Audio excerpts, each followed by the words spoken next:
Hello friends, welcome and welcome back to my channel. আমি তানিয়া।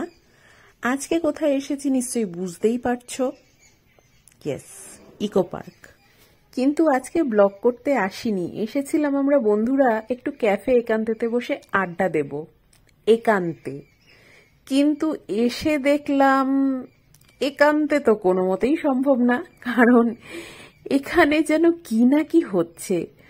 গাড়িটা park করতে করতেই জানতে পারলাম যে এখানে আজকে একটা হাই প্রোফাইল ওয়েডিং আছে, এবং সেই ওয়েডিং এর জন্য নাকি 2 কোটি টাকার কাঁচা ফুল লাগানো হয়েছে। Can you imagine? 2 কোটি। সত্যি মিথ্যে অবশ্য জানি না, যা শুনলাম তাই বলছি। কিন্তু বিশ্বাস করো, এত ফুল, এত সুন্দর সুন্দর কাঁচা ফুল সত্যি সচরাচর দেখা যায় না। অসম্ভব সুন্দর সমস্ত ফুল, কাঁচা ফুল, কোনো আর্টিফিশিয়াল ফুল নয়। দেখো, এত ভালো লাগছিল, মানে দেখে পাগল পাগল লাগছিল। এত সুন্দর কি করে হয়, এত ফুল। এই ব্রিজটা দেখো, এই ব্রিজটায় আমার নিজেরও কত রিলস রয়েছে, আমার ইনস্টাতে রয়েছে, এই চ্যানেলেও রয়েছে। অথচ এই ব্রিজটা আজকে যেন একদম অচেনা লাগছে। এই ব্রিজের উপরেও প্রচুর ফুল দিয়ে ব্রিজটাকে কভার করা হয়েছে, সাজানো হয়েছে। তবে হ্যাঁ, একটা জিনিস আমি দেখলাম পরে, যে এই ব্রিজটুকুর যে ফুলটা লাগানো হয়েছে এটা আর্টিফিশিয়াল, মেবি ন্যারো স্পেস খারাপ হয়ে যাবে সেই জন্য। তবে এত ভালো লাগছিল, মানে ওভারঅল ভাইবসটাই পুরো অন্যরকম। এত আসি এই জায়গাটায়, কিন্তু আজকের একেবারে আলাদা, আলো ঝলমলে, ফুলে ফুল, পুরো অন্যরকমই একটা অ্যাম্বিয়েন্স আজকে। এইখানটায় দেখো, ঝাড়বাতি দিয়ে কি সুন্দর করে সাজানো। প্রচুর সেলফি নিয়েছি আমরা বিভিন্ন জায়গায় দাঁড়িয়ে। এত সুন্দর একটা জায়গা, এত সুন্দর করে ডেকোরেশন করা, এরকম তো আর বারবার পাওয়া যায় না, না? তাই সুযোগ হাতছাড়া করতে পারিনি, প্রচুর ছবি তুলেছি। আমরা এরপরে এই ব্রিজ ধরে এগিয়ে চললাম, যে দেখি সামনে আরো কিরকম ডেকোরেশনস আছে। এইখানটায় এসে থমকে দাঁড়ালাম। দেখো, জলের উপর এই সবুজ আলোগুলোর রিফ্লেকশনস কি দারুণ লাগছে, তাই না?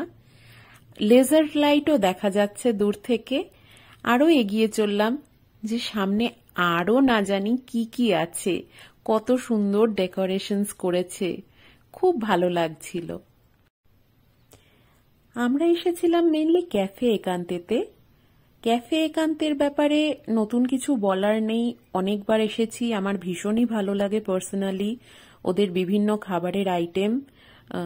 যেটা বোট আছে সেটা তো কন্টিনেন্টাল পাওয়া যায়, আর একটা যেটা পাশেই রেস্টুরেন্টটা আছে সেখানে বাঙালি খাবার দাবারও পাওয়া যায়। আমার দুটোই খুব ভালো লাগে। তো এখানে আমরা বন্ধুরা এবারে একটু হাসি ঠাট্টা করতে করতে এগিয়ে চলেছি, যে বিয়ে বাড়ি যখন একটু সেজেগুজে যদি আসতাম তাহলে বিয়ে বাড়িতে এমনি ঢুকে পড়া যেত, এইসব ইয়ার্কি বন্ধুরা যেরকম হয়। এই করতে করতে এইখানে দেখো স্টেজের সামনে চলে এসেছি। কি দারুণ একটা রয়্যাল পুরো স্টেজ বানিয়েছে, কি ভালো লাগছিল দেখতে। খুব সুন্দর করে পুরো জায়গাটা ডেকোরেশন করেছে, দেখেই বোঝা যাচ্ছে প্রচুর খরচা করেছে, হাই প্রোফাইল ওয়েডিং বলে কথা। এখানে আরো কিছু ফুলের সমাহার দেখতে দেখতে আমরা এসে পৌঁছিয়েছি ক্যাফে একান্তে ঢোকবার যে রাস্তাটা, সেইখানটায়।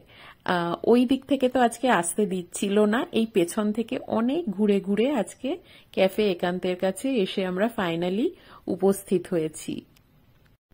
এখানে এসে ডিসাইড করছিলাম যে কোনটায় যাব, এইটায় ঢুকবো এই রেস্টুরেন্টটায়, নাকি ওই দিকের ওই বোটটায় যাব যেটা কন্টিনেন্টাল পাওয়া যায়।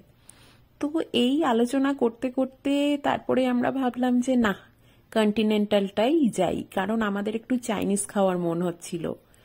তো এইখানটায় এগিয়ে চললাম, কিন্তু এত ফুল, আবার দাঁড়িয়ে পড়লাম, একটু পুরো জায়গাটা উপভোগ করলাম। শুধু তো তাড়াহুড়ো করে চলে গেলেই হয় না, দেখতেও হয়, উপভোগ করতে হয়। সেইগুলো দেখতে দেখতে আমরা এগিয়ে চললাম রেস্টুরেন্টের দিকে। রইল কিছু ফুল আর খাবারের ছবি। খুব বেশি বোর করব না, কারণ খুব বেশি এই ব্লগে বলারও কিছু নেই।